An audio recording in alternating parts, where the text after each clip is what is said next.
Selamat malam rekan-rekan semua yang terkasih dalam Tuhan. Hari ini topik kita adalah percaya dan lakukanlah. Kita akan bersama-sama memikirkan, berbincang-bincang ya tentang beberapa prinsip firman Tuhan yang berkaitan dengan kaitan antara percaya atau iman dan perbuatan ya dan melakukan firman. Seperti apa itu?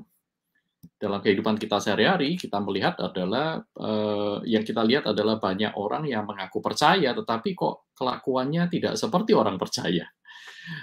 Berkata memanggil Yesus Tuhan, tetapi kok tidak mempertuhankan Yesus. Percaya firman Allah, Alkitab adalah firman Allah, tetapi kenapa tidak menghidupinya? Nah ini kan ada sebuah kesenjangan ya, sebuah gap antara apa yang diakui, yang dikatakan, dengan apa yang dilakukan dalam hidup sehari-hari. Apa yang sebenarnya sedang terjadi? Dan mari kita lihat beberapa bagian firman Tuhan. Yang pertama itu terdapat dalam Yakobus pasal yang kedua, ayat yang ke-14 sampai dengan ayat yang ke-20. Yakobus pasal yang kedua, ayat 14 sampai 20. Demikian bunyi firman Tuhan ini, saya bacakan bagi rekan-rekan sekalian. Apakah gunanya, saudara-saudaraku, jika seorang mengatakan bahwa ia mempunyai iman, ia percaya, ia mempunyai iman. Padahal ia tidak mempunyai perbuatan.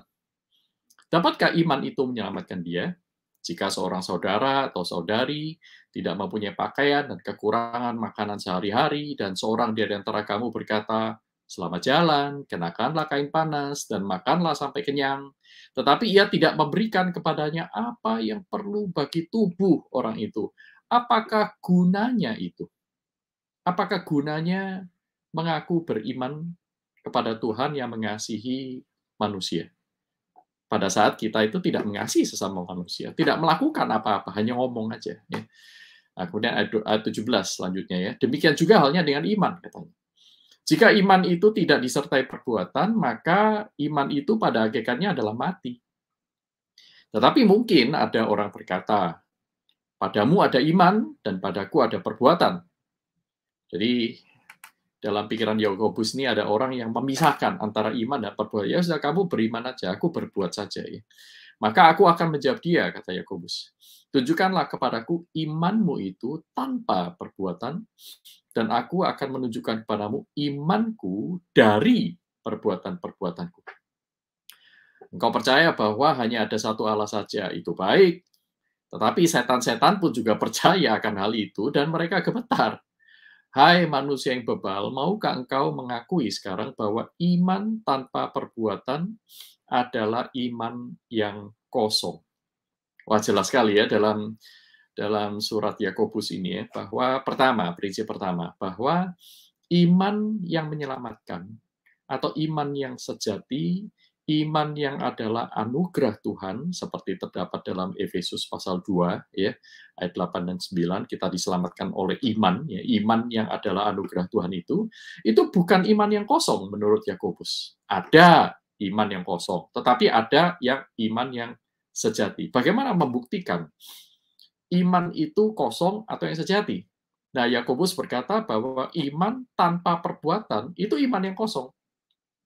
Iman yang sia-sia, iman yang mati, iman yang tidak menyelamatkan. Nah, tetapi sebaliknya, iman yang sejati itu adalah iman yang menghasilkan atau yang melahirkan perbuatan-perbuatan. Perbuatan apa di sini? Tentu, ya, surat Yakobus juga memberikan kesadaran ya, bahwa ada orang-orang tertentu yang berusaha memisahkan antara iman dengan perbuatan. Ada padamu iman, aku berbuat ajalah karena berbuat itu lebih baik daripada beriman. Tetapi Rasul Yakobus juga berkata, Yakobus juga berkata bahwa tidak. Perbuatan yang disebut baik itu bukan perbuatan asal perbuatan, tetapi perbuatan yang lahir dari iman. Perbuatan yang merupakan akibat dari seseorang itu percaya kepada Tuhan. Inilah perbuatan yang baik itu. Ya, dalam Efesus dikatakan kita semua ini adalah ciptaan yang baru. Dan kita dicipta untuk hidup yang baru. Allah ingin supaya kita itu menghasilkan perbuatan-perbuatan. sebagai akibat dari hidup yang baru. Jadi, saudaraku, bukan hanya kita harus memisahkan, membedakan antara iman yang kosong dengan iman yang sejati, yaitu iman yang menyelamatkan, kita juga harus memisahkan antara perbuatan yang lahir dari keinginan manusia, lahir dari perasaan, dari psikologi manusia ya misalnya, tanpa ada campur tangan Allah, dan iman yang lahir dari perbuatan yang lahir dari iman. Nah, dari mana kita lihat ini? Coba kita mundur lagi ke kitab Matius ya. Matius pasal 7 ayat 21 sampai dengan 23 misalnya. Di sana Tuhan Yesus berkata demikian, bukan setiap orang yang berseru kepadaku Tuhan, Tuhan, akan masuk dalam kerajaan surga. Melainkan dia yang melakukan, perhatikan di sini ya, perbuatan di sini ya, melakukan kehendak Bapakku yang di surga. Pada hari terakhir, banyak orang akan berseru kepadaku, kata Tuhan Yesus, Tuhan, Tuhan, bukankah kami bernubuat demi namamu dan mengusir setan demi namamu dan mengadakan banyak mujizat demi namamu juga? Nah, pada waktu itulah Tuhan Yesus akan berterus terang kepada mereka dan berkata, aku tidak pernah mengenal kamu. Hanyalah daripadaku kamu sekalian pembuat kejahatan. Bayangkan, saudaraku. Menyebut Yesus Tuhan itu bukan tanda seseorang itu pasti melakukan perbuatan berdasarkan iman. Nah, jadi perbuatan seperti apa ini yang berdasarkan iman? Dikatakan di sini ada dua hal penting dalam Matius pasal 7 itu ya. Pertama adalah melakukan kehendak Bapa. Melakukan kehendak Bapa. Yang kedua, itu lahir dari pengenalan akan Allah yang benar oleh Yesus Kristus. Ya, Tuhan Yesus berkata, aku tidak pernah mengenal kamu. Nah, kata mengenal yang dipakai di sini, ini adalah kata egno. Kata egno ini berbeda dengan kata eido. Ya, ada egno dan eido.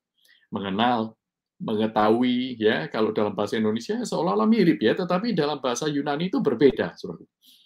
Kalau eido itu artinya mengenal lewat indera, ya, mengenal lewat pengalaman. Misalnya, pernah nggak kamu makan bakso jawir?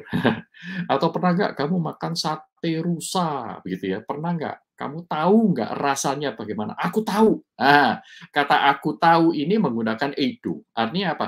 Tahu karena pernah mengalami. Tahu karena lewat indera. Nah, tetapi egno ini berbeda. Egno ini artinya pengenalan atau pengetahuan yang sifatnya itu relasional. Karena seseorang mempunyai hubungan secara pribadi. Nah, itu egno.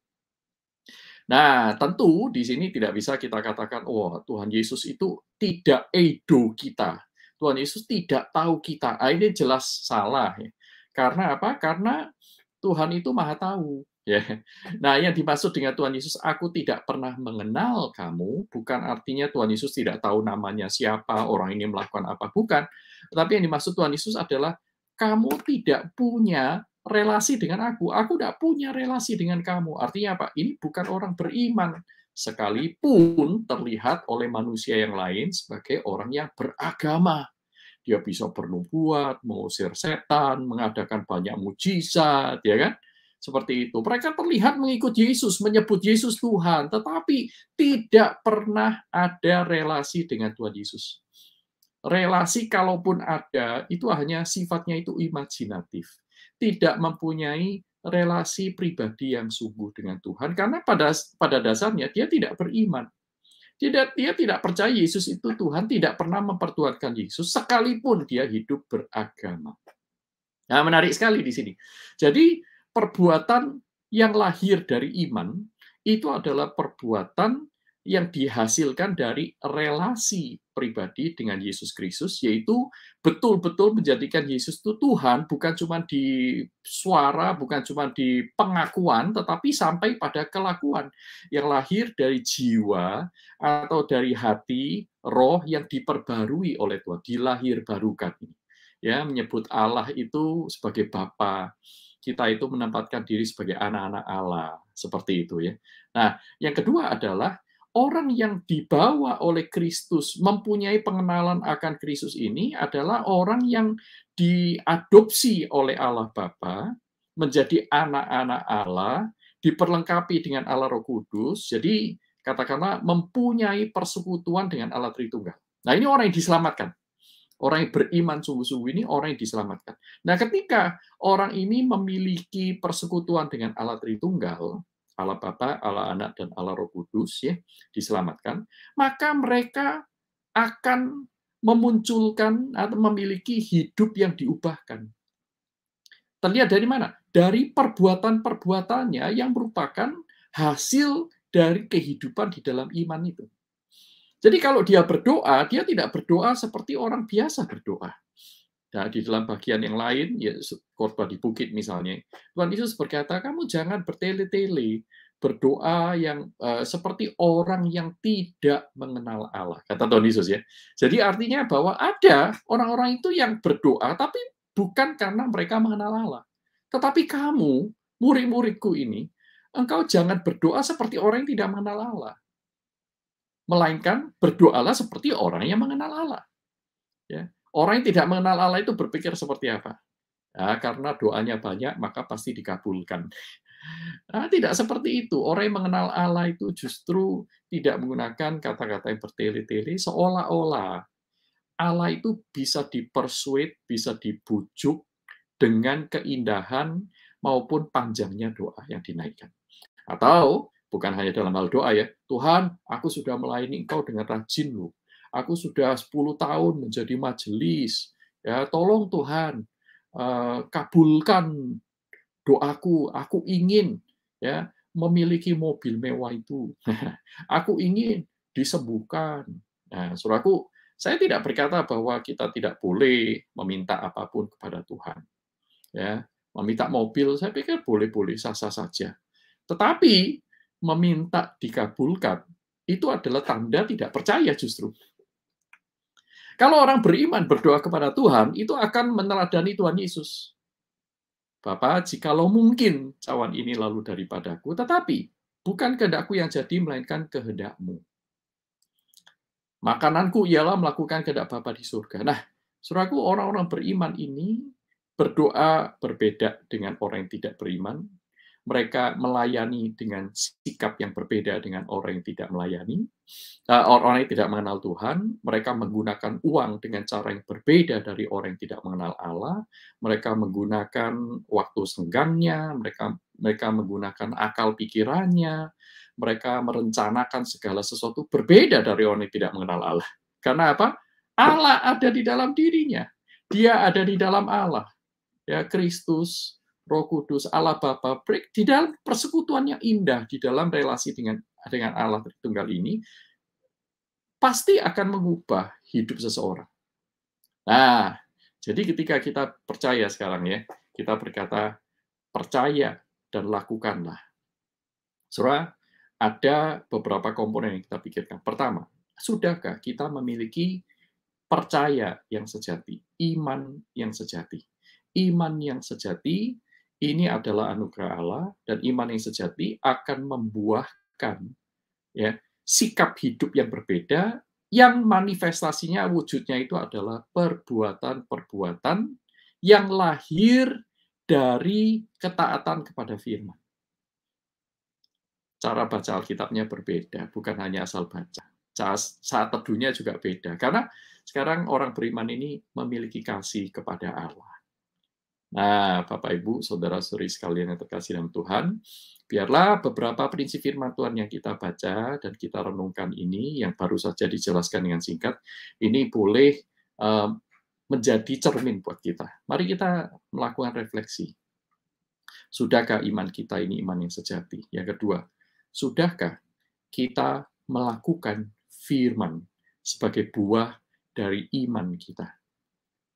Ya, iman timbul dari pendengaran akan firman Yesus, dan demikian juga dengan perbuatan kita. Ya. Nah, untuk sementara itu dulu, ya, Bu Nisja. Oke, baik Pak. Ini sebenarnya mengenai percaya dan lakukan susah-susah gampang ya Pak. Kalau saya perhatikan gitu kan. Bahkan secara pribadi pun kalau dibilang, loh saya ini orang yang taat, saya ini sudah melakukan sesuatu untuk Tuhan, tetapi dia tidak bisa menyangkal kedagingannya dan tidak bisa memikul salib.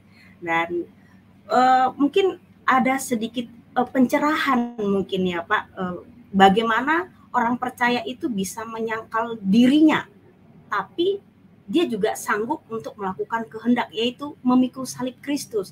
Karena jadi orang Kristen itu kan katanya gampang gitu ya, tidak perlu menerjemahkan bahasa Alkitabnya atau bahasa Indonesia. Nah, menurut pandangan Bapak itu seperti apa?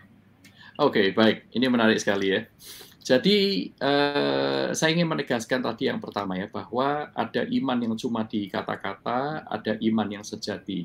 Nah, iman yang sejati di dalam diri orang percaya, ini juga memerlukan waktu untuk bertumbuh. Ya, jadi iman dari orang yang baru bayi rohani, dengan iman orang yang dewasa rohani, sama-sama iman yang sejati, tetapi wujudnya berbeda. Nah, di dalam hidup ini, Tuhan itu menolong kita untuk bertumbuh. Ya, lewat ketaatan-ketaatan dalam hal-hal yang kecil dulu, baru nanti Tuhan akan percayakan hal yang besar. Kan Tuhan mengatakan begitu ya, mulai dari percaya kepada dipercayakan hal-hal kecil, nanti mereka yang setia akan diberikan hal-hal yang besar. Ya, Paulus juga berkata, kamu ini masih bayi rohani, ya, masih belum dewasa. Nah, demikian pula maka waktu kita memandang diri kita harus melihat juga ya, bahwa iman yang sejati itu tidak selalu sudah memanifestasikan dirinya di dalam bentuk yang dewasa. Artinya tangguh, ya, bisa mengatasi kedagingan dengan mudah. Ya, tidak selalu. Ya, tergantung setiap orang itu berada di dalam perjalanan iman yang berbeda-beda. Bahkan orang yang dewasa iman pun itu ada masanya mereka itu lemah iman dan jatuh ke dalam dosa. Rasul Petrus jatuh dalam dosa, padahal sudah 3 tahun lebih retret bersama dengan Tuhan Yesus. Ya, saudara dan saya retret 2-3 hari segar ya, 2 bulan lupa ya. Tapi Rasul Petrus ini 3 tahun lebih ya, 3 tahun lebih retret bersama dengan Tuhan Yesus, tinggal bersama, field trip bersama, melakukan semuanya bersama-sama, mendapatkan pengalaman-pengalaman rohani yang dahsyat ya.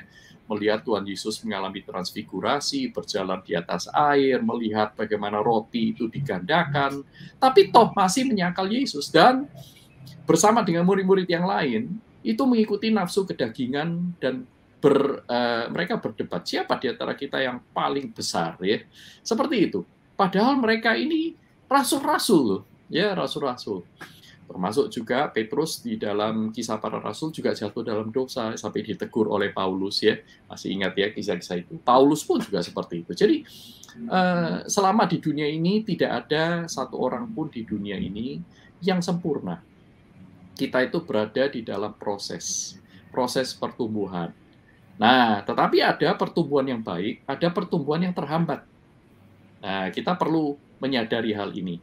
Jikalau Bapak Ibu, saudara-saudari sekalian bergumul ya dan rindu ingin bertumbuh dengan baik, maka pertama kita perlu menjalin hubungan dengan Tuhan itu lebih serius.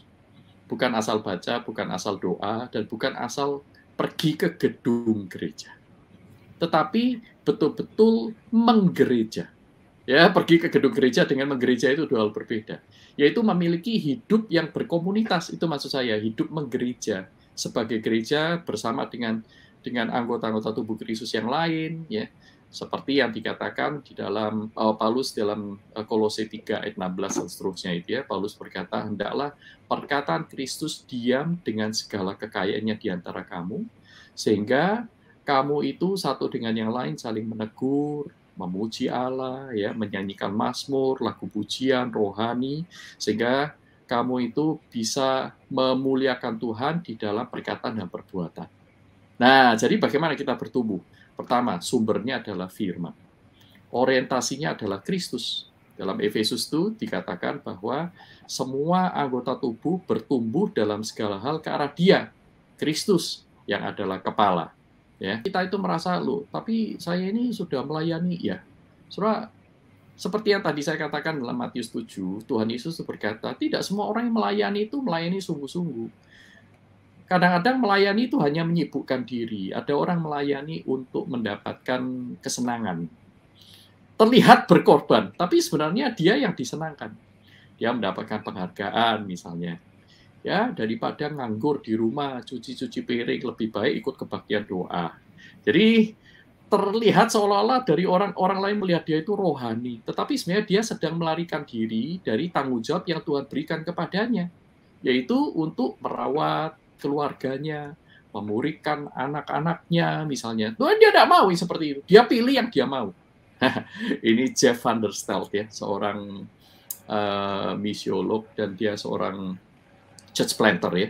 Dia berkata begini, ketika kita hanya mau melakukan perintah-perintah Tuhan yang kita mau, tetapi tidak melakukan perintah-perintah Tuhan yang kita tidak mau, sebenarnya kita tidak sedang melayani Tuhan, kita sedang melayani diri sendiri.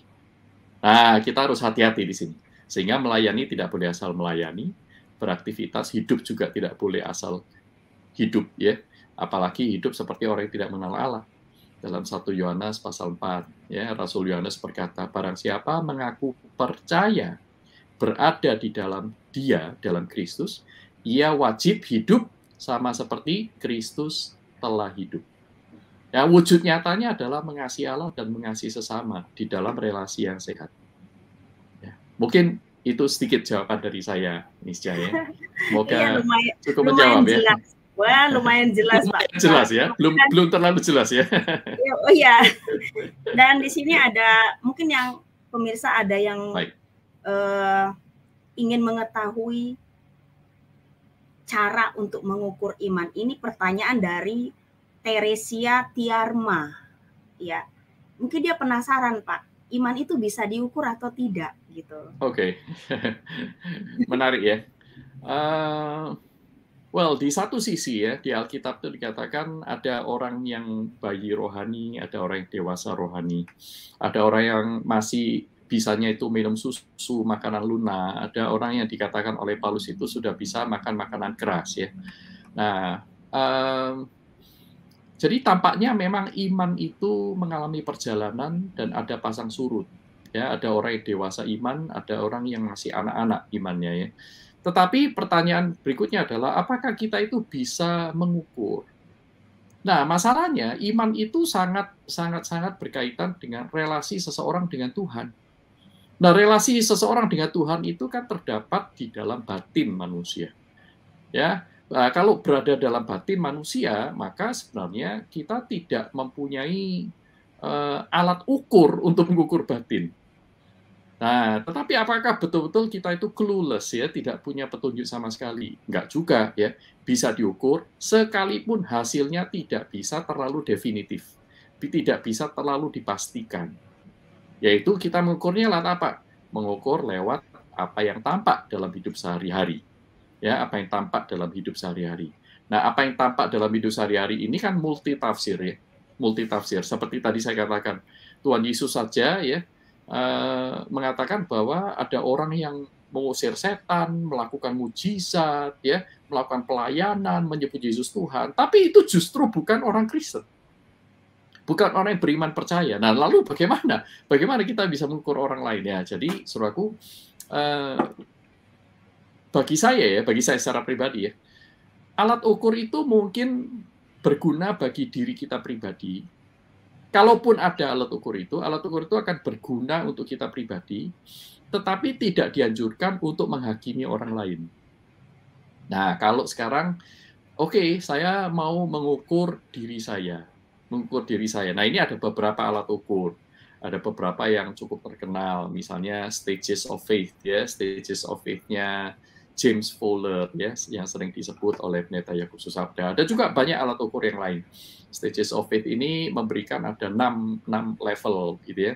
Level pertama itu disebut sebagai intuitive projective faith ya. Ini berarti level anak-anak. Orang itu percaya karena ya dia sudah terbiasa dengan budaya Kristen, mungkin dia lahir dari keluarga Kristen. Kenapa kamu jadi orang Kristen? Ya, saya jadi orang Kristen memang dari kecil saya lahir dari keluarga Kristen ya. Ya, saya beribadah dan seterusnya. Nah, ini imannya masih anak-anak. Nah, kalau sudah naik level berikutnya, itu dalam mythic literal faith ya, dia sudah mulai berpikir konkret ya. Kenapa kamu percaya kamu jadi orang Kristen? Karena ya saya mau masuk surga. Saya ingin bersama dengan Bapa di surga ya. Tuhan Yesus berkata dalam Yohanes 14 itu dia menyediakan tempat bagi orang-orang yang percaya kepadanya. Saya mau. Nah, tapi ini masih literal ya, mythic literal faith, percaya yang belum teruji sebenarnya. Dia jadi Kristen. Nah, yang ketiga, ini kalau naik level lagi, synthetic conventional faith. Artinya apa? Kenapa kamu jadi orang Kristen? Karena saya adalah bagian dari tradisi, saya anggota dari gereja ini, dan kami percaya ini adalah kebenaran.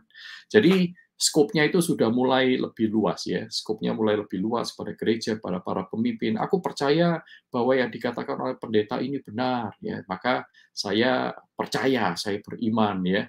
Nah, kemudian nanti kalau naik lagi, stage 4 ya, level 4 itu individual reflective faith. Dia mulai bukan hanya apa kata orang tentang Alkitab, tetapi dia mulai melakukan refleksi yang personal pribadi. Nah, sebenarnya ya kalau mau kita lebih pasti, lebih yakin ya, orang-orang yang berada di level 4 inilah yang sebenarnya mempunyai kans yang besar bahwa dia ini orang-orang yang punya iman yang sejati sebenarnya, tidak ikut-ikutan. Karena imannya itu sekarang personal. Kenapa kamu percaya kamu menjadi orang Kristen? Karena aku percaya kepada Tuhan, aku mengenal Dia secara pribadi. Ya, aku mempunyai pengalaman-pengalaman iman. Nah, nanti level kelima itu conjunctive faith ya. Dia mulai membuka lagi wawasannya lebih luas lagi ya, melihat bahwa iman itu ternyata tidak sederhana, saya bergumul dengan dosa, tidak semua bagian di Alkitab itu bisa saya mengerti dan bisa saya cerna dengan sempurna ya. Dia mulai di nanti level 6 yang lebih tinggi lagi, universalizing faith ya. Ini artinya orang yang sudah bisa bahkan menerima hal-hal yang paradoks dalam iman ya, dan dia mulai mengakui keterbatasannya, Allah itu sangat besar, dan seterusnya, dan seterusnya. Jadi ada beberapa level iman ini. Tapi ini sekali lagi, penelitian-penelitian ini, level-level iman ini, sekali lagi tidak ada jaminan 100%.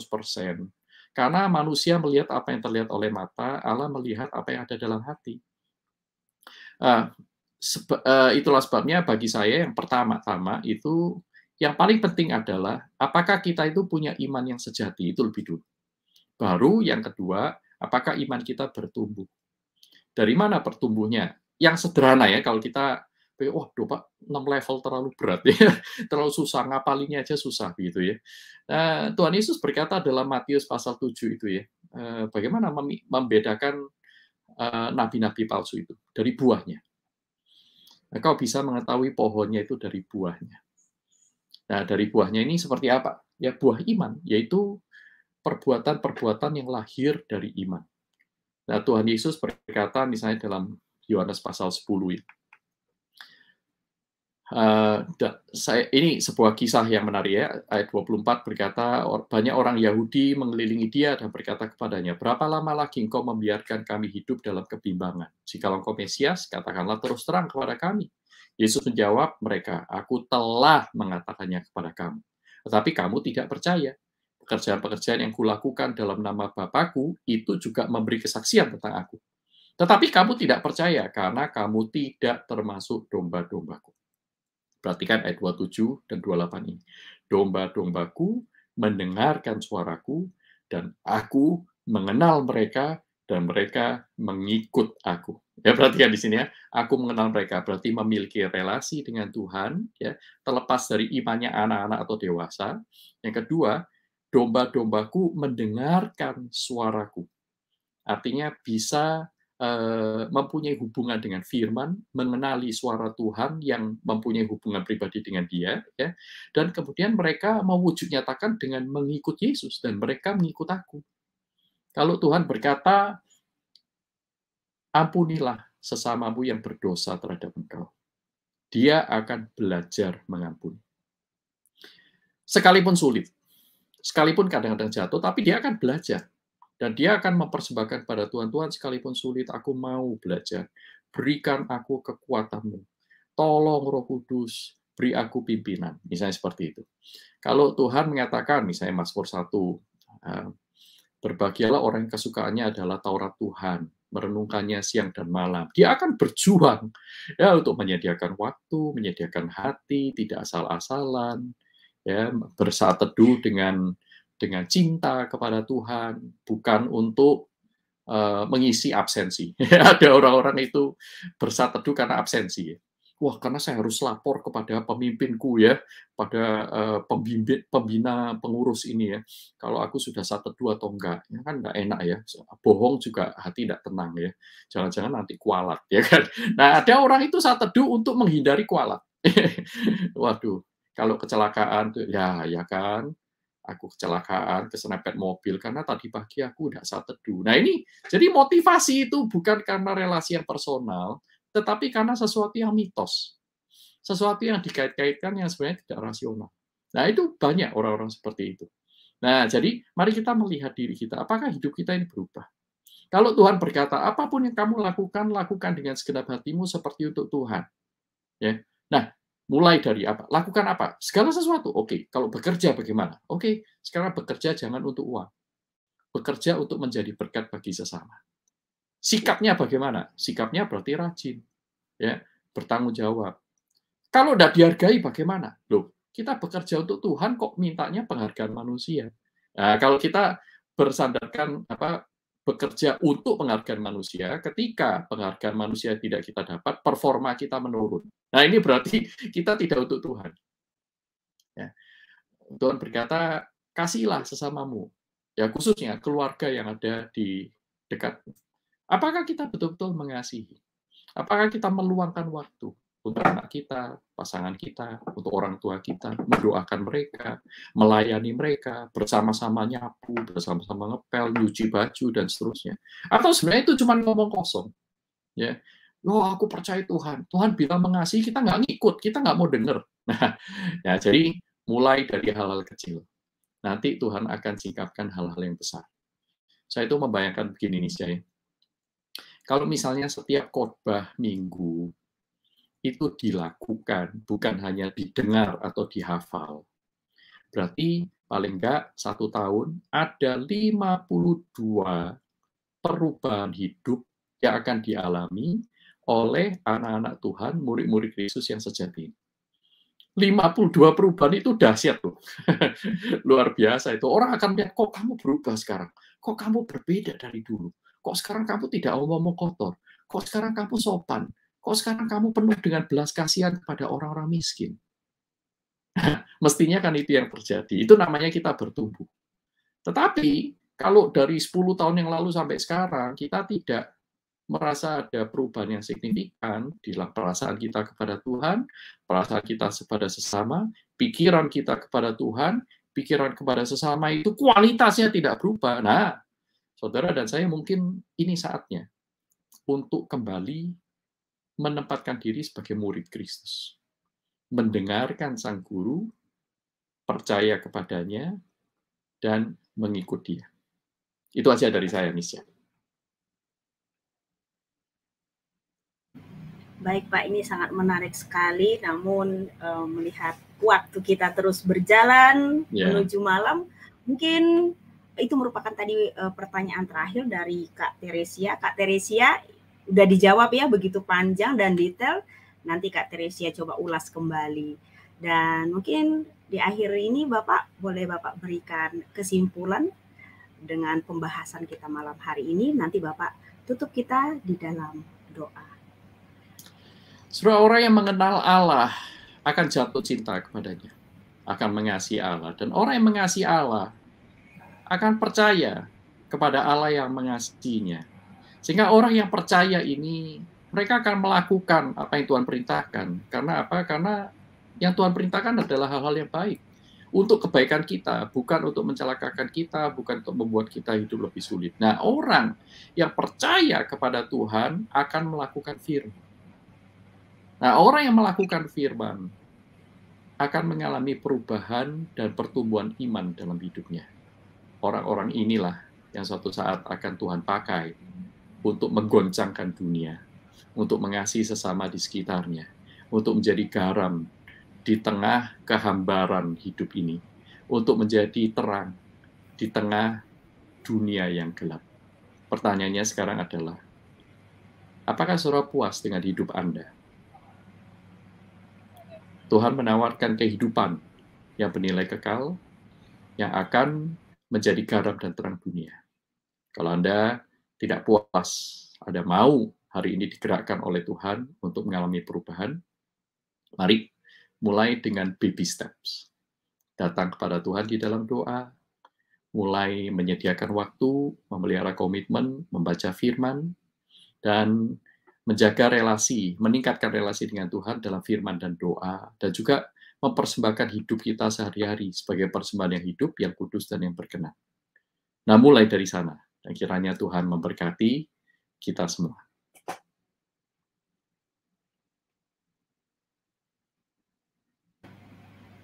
Bapak tutup kita di dalam doa untuk Baik. hari ini.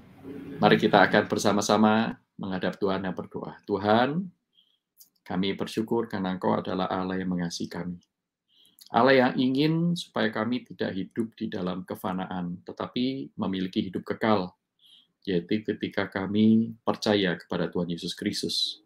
Nah, percaya kepada Tuhan Yesus Kristus, kami menerima kasih, dan dari kasih yang Kau berikan kepada kami, barulah kami bisa mengasihi Engkau dan mengasihi sesama. Tolong kami untuk terus bertumbuh di dalam iman dan di dalam perbuatan. Tolong kami menjadi murid-murid Kristus yang sejati, yang bertumbuh, memuliakan Tuhan dari hari ke hari. Di dalam nama Tuhan Yesus Kristus, tolong kami menjadi pelaku-pelaku firman yang setia. Amin. Amin. Terima kasih Bapak Pendeta Yuzo. Senang sekali bisa berdiskusi dengan Bapak melalui pertanyaan live chat kita. Baik, para pemirsa, Bapak Ibu, saudara-saudari sekalian yang berada di online ya, Facebook, YouTube, maupun nanti IG gitu ya. Terima kasih untuk kebersamaan kita pada malam hari ini. Bara Digital Ministry selalu live setiap hari, tentunya jam 7 malam dengan topik dan tema-tema yang menarik dengan para pembicara yang luar biasa yang diberkati Tuhan.